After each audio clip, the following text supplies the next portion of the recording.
इस लेक्चर में हम लोग मेंटल एबिलिटी या रीजनिंग का डाइस डिस्कस करेंगे।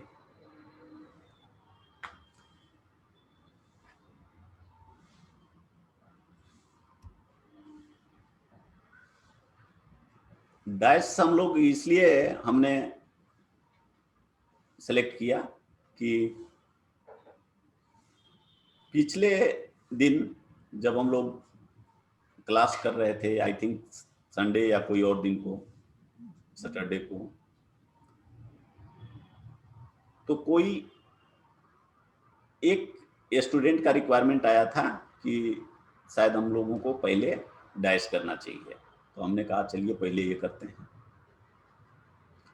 इसको हिंदी में पासा बोलते हैं, हम लोग सब जानते हैं, पासा देखे हैं। और जो पासा होता है वो एक घन के आकार का होता है। घन होता है जिसमें लंबाई चौड़ाई और ऊंचाई बराबर होता है, ऐसा चीज। और कोई जरूरी नहीं है कि घन हो, घन के आकार का भी हो, जैसे आपका किताब होता है उस तरह के शेप का होता है। तो यहां बनाया हुआ है। ये जो सामने में दिख रहा है, यह इसको एज बोलते हैं, किनारा। यह जो चीज है इसको कोना बोलते हैं, कॉर्नर अंग्रेजी में बोलते हैं, आप लोग जानते ही हैं। और ये जो चीज है जैसे ऐसे है, एक ऊपर जो किताब का ऊपर वाला सतह, तो इसको सतह बोलते हैं। यह जो पूरा लाइन खींचा हुआ है, जैसे यह है, यह है, यह है, ये सब सॉलिड लाइन है जो खींचे हुए हैं। वो दिखाते हैं कि जब अगर इधर से हम सामने से देख रहे हैं तो ये सब लाइन हमको दिख रहा है। और पीछे ये खींचा हुआ है डॉटेड, ये बताता है कि वहां लाइन तो है, किनारा है, लेकिन हम सामने से जब देख रहे हैं तो वो हमको दिख नहीं रहा है। तो ये, तो इसमें हम सभी लोग जानते हैं कि 6 सतह होते हैं, इसको अंग्रेजी में सरफेस बोलते हैं। 8 कोना होता है, 4 ऊपर और 4 नीचे, कॉर्नर बोलते हैं।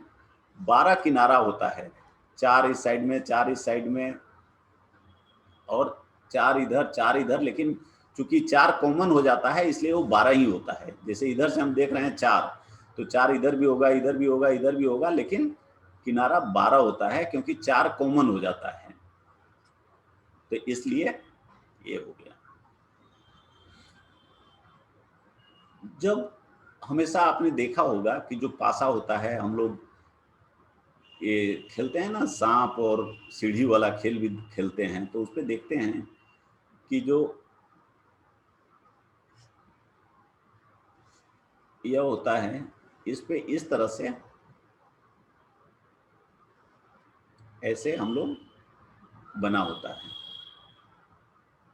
तो जैसे 1 2 3 4 5 6 या लिखा रहेगा, कहीं हो सकता है लिखा रहे 6, कहीं हो सकता है कि कोई और सिंबल दे दे, ऐसे कुछ भी दे सकता है। तो बेसिक बात यह है कि ये सब जितने भी डाइस होते हैं उसके 6 सतह होते हैं और उस पर नंबरिंग की जाती है 1 2 3 4 5 6 तक। 6 सतह हैं और इनका खासियत यह होता है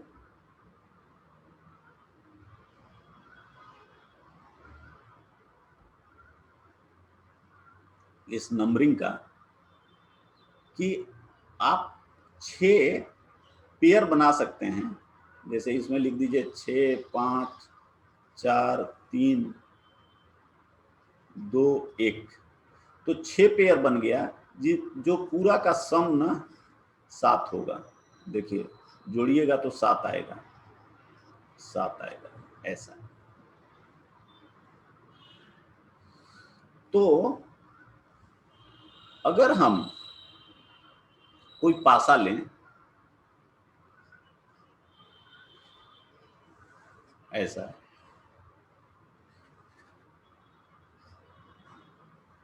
ऐसा, और इसकी नंबरिंग इस तरह से करें कि सपोज यहां पे नंबर हमने 1 किया, तो इसका जो नीचे दिख नहीं रहा है वहां पे नंबर हमने 6 कर दिया। बॉटम में किताब के ऊपर अगर 1 लिखा तो नीचे में 6 लिख दिया, तो उससे क्या हो गया, ऊपर और नीचे का जोड़ 7 हो गया। मतलब दोनों अपोजिट, विपरीत, इस सतह का विपरीत नीचे है, यहाँ पे इसका विपरीत इधर है। मान लीजिए यहाँ हमने 2 लिखा, इधर 5 लिख दिया, इधर 3 लिखा तो इधर 4 लिख दिया, ऐसे। तो जो अपोजिट फेस है, विपरीत एक दूसरे के सतह है, उसको जोड़ने से अगर 7 आता है तो इसको हम लोग स्टैंडर्ड पासा बोलते हैं, स्तरीय। और अगर उस तरह से नंबरिंग नहीं किया गया है तब उसको हम लोग नॉन स्टैंडर्ड बोलते हैं, अस्तरीय। और पासा में क्या होता है कि जैसे अगर यह मान लीजिए 1 हमने लिखा है, इसका अपोजिट वाला नीचे है 6, अगर हमको 1 वाला सतह दिखाई देगा तो 6 वाला दिखाई कभी नहीं देगा। मतलब किताब को अगर टेबल पे रख दीजिए, अगर ऊपर आपका ऊपर वाला पेज दिख रहा है, टॉप वाला, तो जो सबसे अंत वाला पेज होता है वो नीचे है, वो आपको नहीं दिखाई देगा। तो जब भी पासा का सवाल बनाएंगे तो इस चीज का ध्यान रखेंगे कि 2 विपरीत सतह जो होते हैं कभी भी एक साथ नहीं दिखाई देते, एक साथ दिखाई नहीं देंगे। तो यह एक बेसिक प्रिंसिपल है।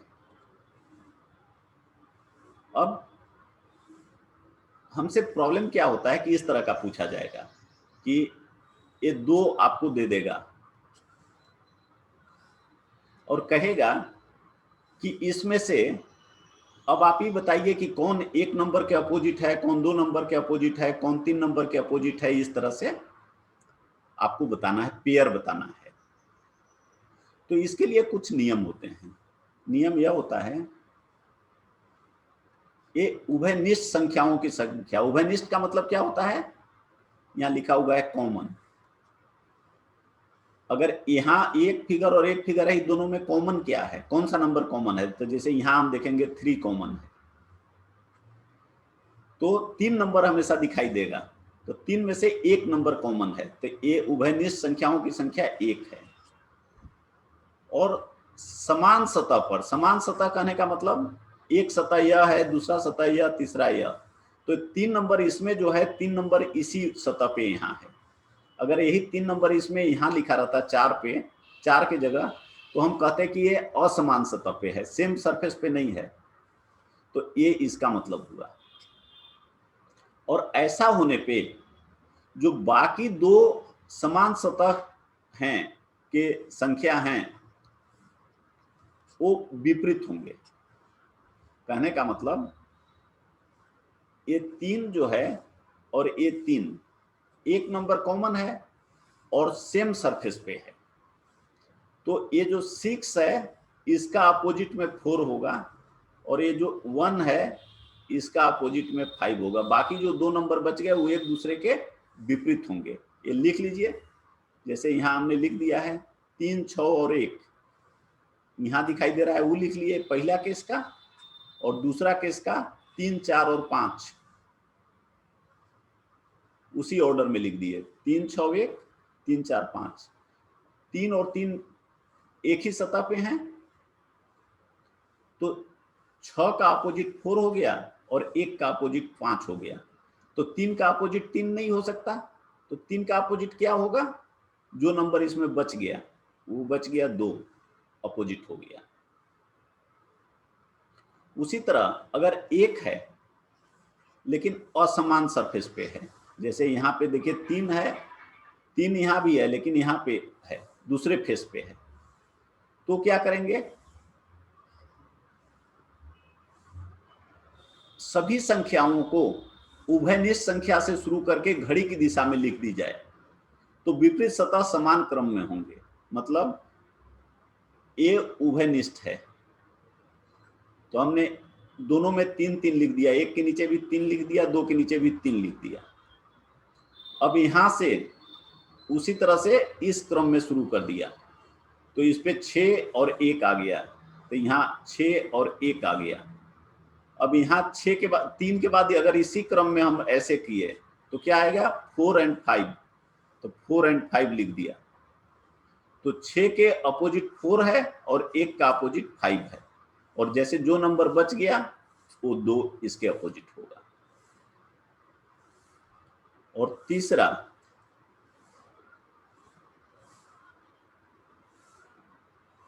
अगर 2 नंबर कॉमन हो जाएं, 2 नंबर कॉमन हो जाएं, यहां लिखा हुआ है ओवेनिस्ट, तो उस केस में तीसरा सतह एक दूसरे के विपरीत होंगे। जैसे मान लीजिए यहाँ पे हमने बनाया था लेकिन कट गया, आप देख लीजिए, जैसे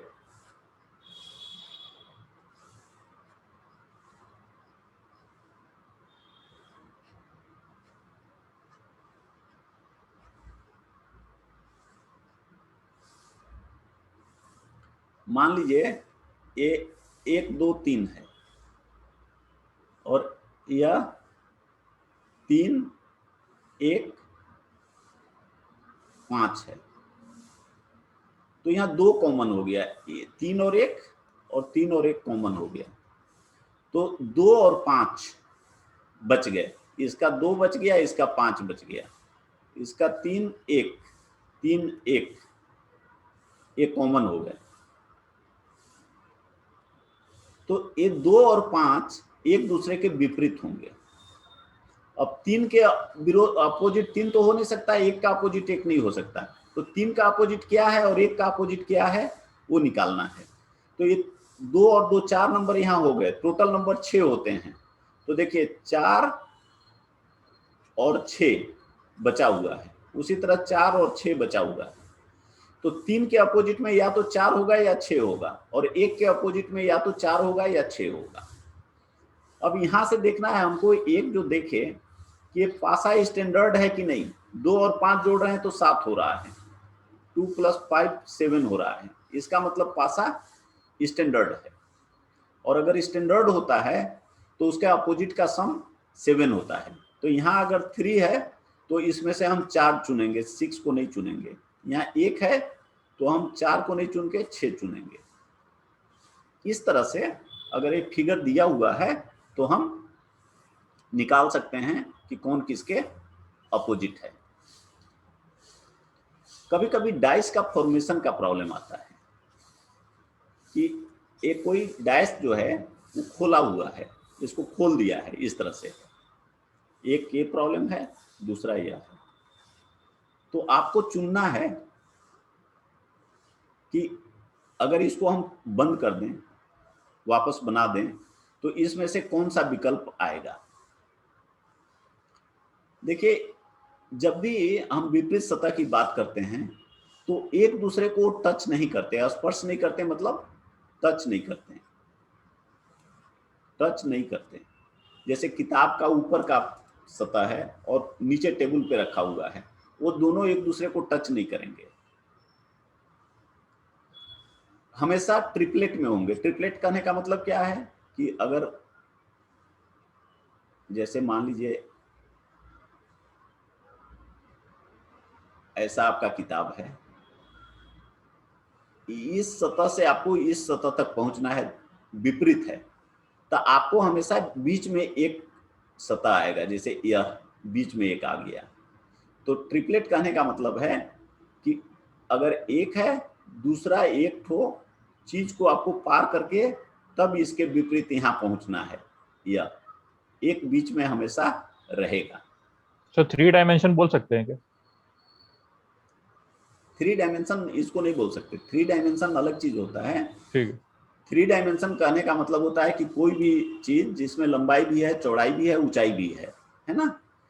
लेकिन यहाँ क्या है, यहाँ पे है कि जैसे यह चीज है, मान लीजिए, इसका तिकड़ी कहने का मतलब है कि जब हम इसको किसी भी तरफ से अप्रोच करेंगे तो बीच में एक चीज आएगा। जैसे अगर मान लीजिए कि हमको यहाँ तक पहुंचना है, तो इधर से अप्रोच करेंगे तब तो ये यहाँ पे 3 आता है, पहले 6 को क्रॉस करेंगे, लेकिन इधर से अप्रोच करेंगे तो ये डायरेक्ट आ जाएंगे, तो ये तिकड़ी नहीं है। लेकिन हमको 3 तक आना है तो इस केस में हम को ये तिकड़ी होगा। और जैसे अगर मान लीजिए हमको 5 तक आना है तो 4 से डायरेक्ट आ सकते हैं, 2 से भी डायरेक्ट आ सकते हैं। 6 से आना है तो हमेशा एक बीच में आ जाएगा इस तरह से। तो इसको तिकड़ी कहने का मतलब, ट्रिपलेट का मतलब यह है। और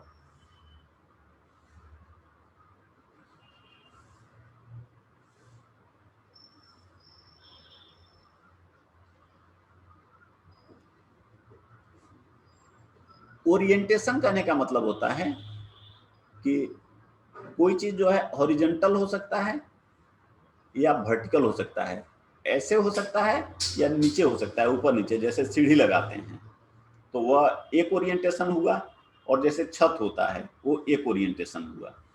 तो अब जैसे अगर यहाँ देखें तो यह एक ओरिएंटेशन है, और यह नीचे ये दूसरा ओरिएंटेशन है।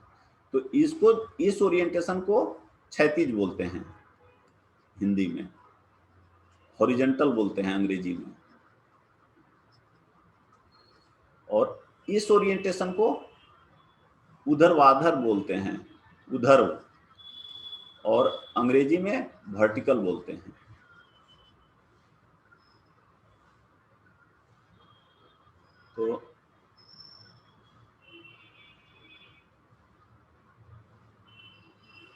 तो पहला है कि एक दूसरे को टच नहीं करेंगे, दूसरा है तिकड़ी में रहेंगे, और तीसरा उनका ओरिएंटेशन एक ही होगा, या तो वो इस ओरिएंटेशन में होंगे या इस ओरिएंटेशन में होंगे।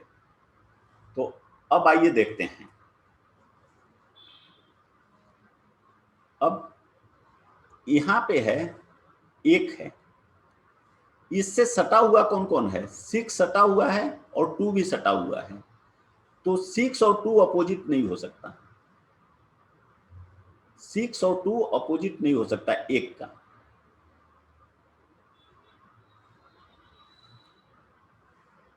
अब जैसे मान लीजिए ये हॉरिजॉन्टल ओरिएंटेशन है, हॉरिजॉन्टल में इस तरह का देखेंगे तो केवल एक दूसरा नंबर है, यही है जो उस तरह का ओरिएंटेशन है। अगर ये पूरा सीढ़ी की तरह है तो इससे एक बाहर निकला है, एक बाहर निकला है, तो एक ही पेयर है जो हॉरिजॉन्टल में है। तो ये एक दूसरे के अपोजिट हो जाएंगे, क्योंकि जो अपोजिट हैं, विपरीत हैं, वो हमेशा सेम ओरिएंटेशन में होंगे, जैसे यहां लिखा है। तो ये हो गए। अब अगर हम 6 की बात करें तो इसके नीचे होगा, वर्टिकल में होगा, ये तो ठीक है, लेकिन तिकड़ी में होगा, मतलब 6 से टच किया हुआ 2 है तो ये नहीं हो सकता। तो 6 के साथ क्या हो सकता है? 3 हो सकता है। तो अगर 6 का 3 हो गया तो 2 का क्या बचा? 4 बचा।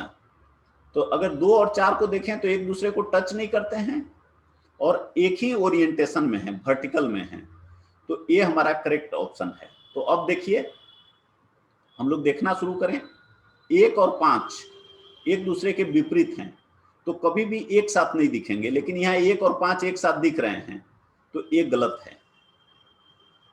अब देखिए, 6 और 3 एक दूसरे के विपरीत हैं, तो कभी भी एक साथ नहीं दिखेंगे। तो 6 और 3 दिख रहा है, तो ये नहीं हो सकता।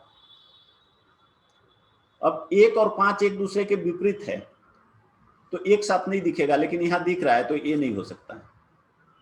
अब ये देखिए, 1 2 3 है, 1 का विपरीत 5 है, वो नहीं दिख रहा है, ठीक है। 2 का विपरीत 4 है, नहीं दिख रहा है, ठीक है। और 3 का विपरीत 6 है, वो भी नहीं दिख रहा है। तो ये हमारा करेक्ट ऑप्शन होगा। अब दूसरा देखिए, यहां है, तो ये देखिए, ए हॉरिजॉन्टल है, ए हॉरिजॉन्टल है, ए वर्टिकल है। तो सब ये थोड़ा सा उससे अधिक कॉम्प्लिकेटेड सा है कि हॉरिजॉन्टल में भी अधिक हैं, वर्टिकल में भी हैं। तो अब जैसे ये देखिए, 3 और 5 आपको आसानी से दिख रहा है कि 3 और 5 एक दूसरे को टच नहीं कर रहे हैं और एक ओरिएंटेशन में है। अब देखिए, 2 और 6, 2 और 4 एक दूसरे को टच कर रहे हैं, तो 2 और 6 एक दूसरे को टच नहीं कर रहे हैं। और इसके और इसके, इसमें देखें तो सेम ओरिएंटेशन नहीं है, इसके हिसाब से ये 6 नीचे है। और 1 और 4 उसी तरह से देखिए, कोई टच नहीं कर रहा है, इनका ओरिएंटेशन अगर उस तरह से देखेंगे तो वर्टिकल ओरिएंटेशन माना जाएगा। तो अब आइए देखिए 1 और 4 एक दूसरे के अपोजिट हैं, यहां दिख रहे हैं एक साथ, नहीं हो सकता। अब यहां भी 1 और 4 दिख रहा है एक दूसरे के साथ, ये नहीं हो सकता।